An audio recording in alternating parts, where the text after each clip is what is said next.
What was really unique about this project specifically is that it was a very archive-heavy documentary. Most of the film exists in the past, and so something that I didn't have a ton of experience with before is really delving into archives and searching through, storage lockers on the Upper West Side of New York or in Woodstock or in LA to find rare negatives or reels of film or any sort of ephemera that we could use in the documentary. And that was a really, really interesting experience for me, because it's almost like you're an archaeologist going to uncover your film as opposed to inventing it in the edit suite or something like this. So that was a lot of fun. And in terms of the pressure, it's really amazing. I have this legendary team surrounding me, these three gentlemen, and I really only felt empowered. It was only exciting and empowering to be working with these people, and it was very much validating my own instincts in a lot of ways, and everything that Imagine brought to the table, just took my creative instincts and put it on a rocket ship, and I guess went to the moon in this case, which is appropriate.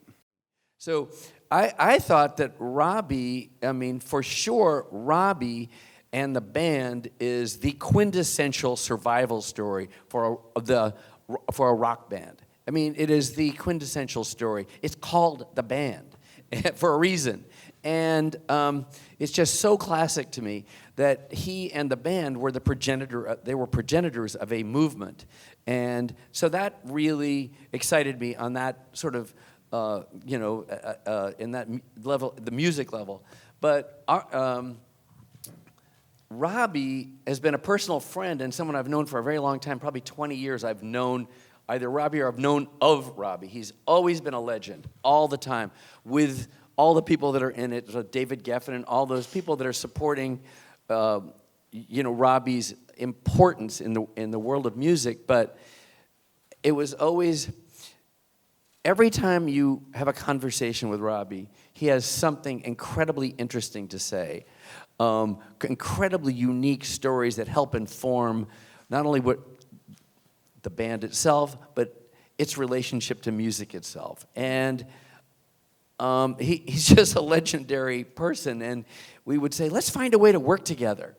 And when Robbie says that, it happens. Right. And this is kind of evidence of that. And I know that Ron and I, and Marty's not here at the moment, but we're all gigantically proud of being able to be associated with Robbie and this movie. You survived, though, Robbie. You're the survivor.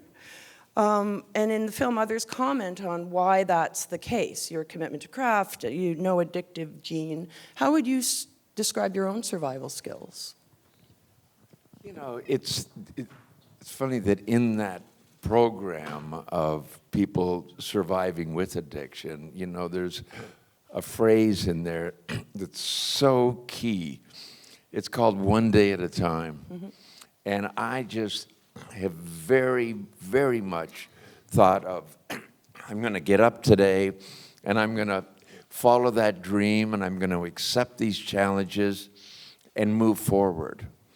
Move forward was the thing. And when I saw the effects, some years ago, we really didn't understand alcoholism and addiction like it's become much more clear what that really is.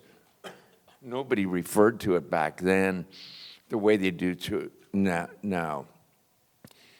So today, when I look back on it, I feel very sad that we didn't have the tools to be able to help one another in this group.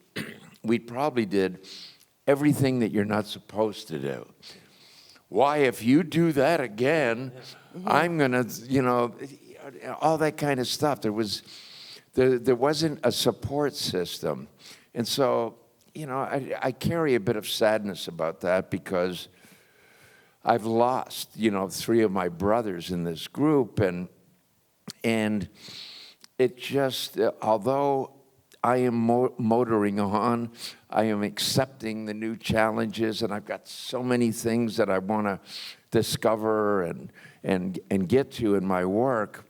Still, whenever I go to that place in my heart where I think I lost these guys, and I was helpless in it, and that was It was a devastating feeling, too. Yeah, I imagine. We come at things very differently often, and yet when we arrive at the same conclusion that this is a story worth telling, and here's perhaps how we ought to tell it, we've had great success with it and had a lot of fun doing it. Now, Brian should talk about his relationship to music, and I was never one of those kids that had music going all the time. I was not one of those people.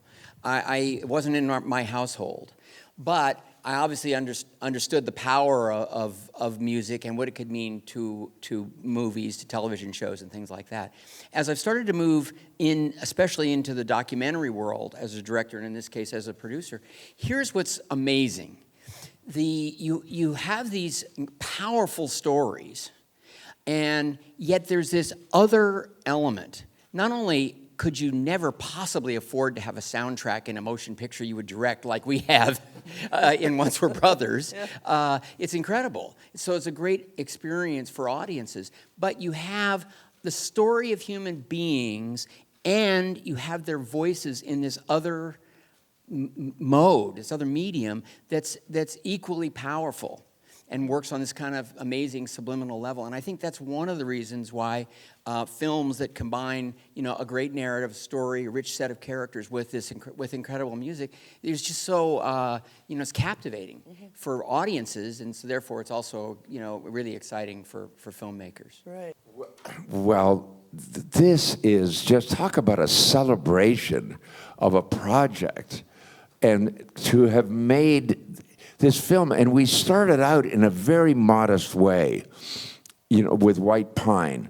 We were just saying, you know what, we want to do something really nice, really good. It's inspired by your book, and we really enjoyed the book. It's a Canadian thing, all of that stuff. And it grew, and it grew, and it grew, and now we're here tonight. I mean, I can't imagine a bigger compliment than opening the Toronto International Film Festival, with a young Torontonian director here and this kind of team. It doesn't get better. Great. And then from my point of view, I obviously grew up in the city, and TIFF is the biggest event in Canadian cinema, one of the biggest events in global cinema. And so I've been saying this a lot, but this idea that's like, I've been telling people this is a dream come true. This is a dream come true. But when I really thought about it, it's like, well, no, actually, I never dreamed this was possible. I never dreamed that my documentary would open TIFF. A Canadian documentary has never opened TIFF before. And when I sort of reached that perspective, it's just this idea that Robbie's life really speaks to, which is like anything is possible. Robbie sort of grew up as a self-described dead-end kid, and he just envisioned this life for himself. And you can do anything, and that's what I'm thinking about, and that's what I'm feeling a lot of gratitude towards as I sit on this stage with these extraordinary men. We actually do have, and I was discussing with you today, we've never quite figured out what the key opens. We haven't figured that out, but you may figure that out, and I want to just open it here so that we can not only see it, show it to you, but... Oh, now, if I take this to the Toronto Bank and make a withdrawal... then I will have to come and visit you in jail. You key. can take my card in your pocket and call me and say, I've tried to open the bank with the key and it didn't work out so well. Would you please come and visit me? And I will, and I'll bring food. Well, this one's quite beautiful, guys. And I'll stand it here so we can hold it up. There we are, so I can give that to you. There we are. Yeah. And so it comes with great affection and respect from the people of the city of Toronto, on whose behalf I stand here today to honor you as one of our great Torontonians. I'm really touched by this, and it's a complete surprise to me. So thank you very, very much from the bottom of my heart. This is my hood, and now I got the key.